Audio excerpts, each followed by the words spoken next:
Hello friends, स्वागत है आपका अपने चैनल #क्रिएटिव आरती पोरवाल में। दोस्तों, मैं हूं आरती और आज मैं नीट स्टूडेंट्स के लिए बहुत ही इंपॉर्टेंट इन्फॉर्मेशन लाई हूं। जी हां दोस्तों, आप सभी स्टूडेंट्स को पता होगा कि ऑल इंडिया कोटा का थर्ड राउंड यानी मॉपअप राउंड स्टार्ट हो चुका है।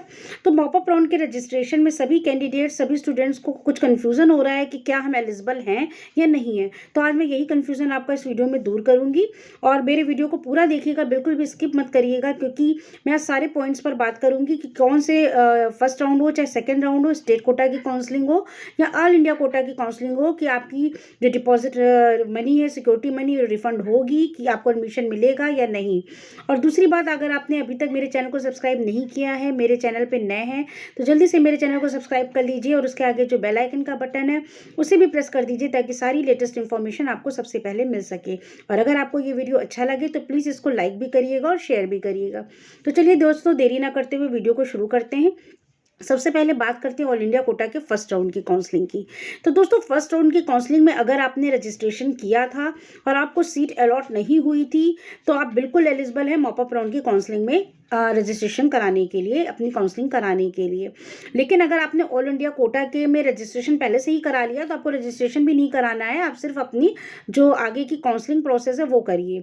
अगर आपने फर्स्ट राउंड की काउंसलिंग में रजिस्ट्रेशन कराया था और आपको सीट अलॉट हुई थी, लेकिन आपने वो सीट रिज़ाइन कर दी थी, नहीं ली थी, तब भी आप एलिजिबल हैं मॉपअप राउंड में काउंसलिंग के लिए। और अगर आपने वो सीट अलॉट हुई थी, उस पर आपने अपना एडमिशन ले लिया था, उसके बाद आपने उस सीट को अपग्रेडेशन के लिए डाल दिया था। प्लीज़ स्टूडेंट, इस बात को ध्यान से समझिएगा। अगर आपने फर्स्ट राउंड में मिली हुई सीट को अपग्रेडेशन में डाल दिया था और सेकंड राउंड में आपकी सीट अपग्रेड नहीं हुई थी, यानी अपग्रेडेशन का मतलब है आपकी सीट चेंज नहीं हुई थी, और तो आप मॉपअप राउंड में फिर से काउंसलिंग करा सकते हैं। आपको अलग से कोई भी सिक्योरिटी मनी नहीं देनी पड़ेगी।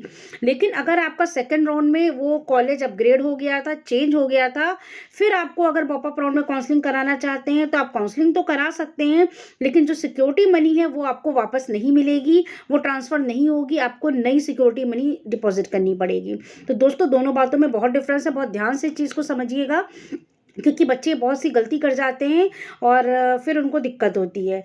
दूसरी बात, कोई भी स्टूडेंट, कोई भी कैंडिडेट, चाहे वो ऑल इंडिया कोटा के फर्स्ट राउंड की काउंसलिंग हो या सेकंड राउंड की काउंसलिंग हो, किसी भी कॉलेज में एडमिशन ले चुका है तो वापस वो मॉपअप राउंड की काउंसलिंग में जो है भाग नहीं ले सकता, वो नहीं करा सकता अपनी काउंसलिंग, ठीक है, उसको एडमिशन नहीं मिलेगा। लेकिन अगर आपने ऑल इंडिया कोटा की फर्स्ट राउंड या सेकेंड राउंड की काउंसलिंग में एडमिशन नहीं लिया है और आपको सीट अलॉट हुई थी, उसके पहले आपने वो सीट छोड़ दी थी, तो आप मॉपअप राउंड में अपनी काउंसलिंग करा सकते हैं।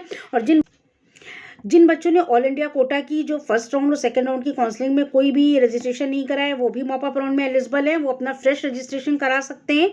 लेकिन बस इतना ध्यान रहे कि फर्स्ट राउंड और सेकंड राउंड में जो बच्चे रिपोर्टिंग कर चुके हैं, उन्हें कॉलेज में सीट अलॉट हो चुकी है, वो मॉपअप राउंड में नहीं करा सकते अपनी काउंसलिंग। और दूसरी चीज़, जिन्होंने सीट अलॉट हो चुकी है लेकिन उन्होंने सीट अलॉटमेंट के पहले वहाँ पर सीट रिज़ाइन कर दी या सरेंडर कर दी है, वो भी मॉपअप राउंड में एलिजिबल हैं। लेकिन सीट मिलने के बाद अगर आपको सीट अलॉट हो गई है, आपको कॉलेज अलॉट हो गया है, आपने एडमिशन ले लिया है, फिर आप मॉपअप राउंड के एलिजिबल नहीं हैं। दूसरी बात करते हैं बच्चों स्टेट कोटा की। अगर स्टेट कोटा काउंसलिंग में आपने फर्स्ट राउंड में काउंसलिंग कराई है और आपको सीट अलॉट हो गई है, आपको सीट मिल गई है, फिर भी आप मॉपअप राउंड में रजिस्ट्रेशन कराना चाहते हैं तो रजिस्ट्रेशन आप करा सकते हैं, लेकिन आपकी फीस जो है वो फ्रेश आपको कराना पड़ेगा। रजिस्ट्रेशन, सिक्योरिटी मनी फिर से लगेगी। स्टेट कोटा की कोई भी फीस यहाँ पर ट्रांसफ़र नहीं होगी। सेकेंड राउंड की काउंसलिंग में अगर आप रजिस्ट्रेशन करा रहे हैं, आपको सीट मिल गई है, आपने एडमिशन ले लिया है, तो आप मॉपअप राउंड में एलिजिबल नहीं होंगे। तो मॉपअप राउंड आपको बता दूं, सबसे पहले तो ये बिल्कुल अलग राउंड है। ये एम्स, जिपमर और डीम्ड कॉलेज के लिए होता है और ये ऑल इंडिया कोटा पे ही मॉपअप राउंड की काउंसलिंग अभी हो रही है। तो इन कॉलेजेस में जो इसमें जो काउंसलिंग होती है ये एनएमसी के द्वारा होती है, तो इसमें इन स्टेट कोटा के कॉलेजेस से कोई मतलब नहीं होता है। अगर आप स्टेट कोटा की काउंसलिंग में अपना कराना चाह रहे हैं तो वो अलग चीज़ है, और ऑल इंडिया कोटा का मॉपअप राउंड अलग चीज़ है।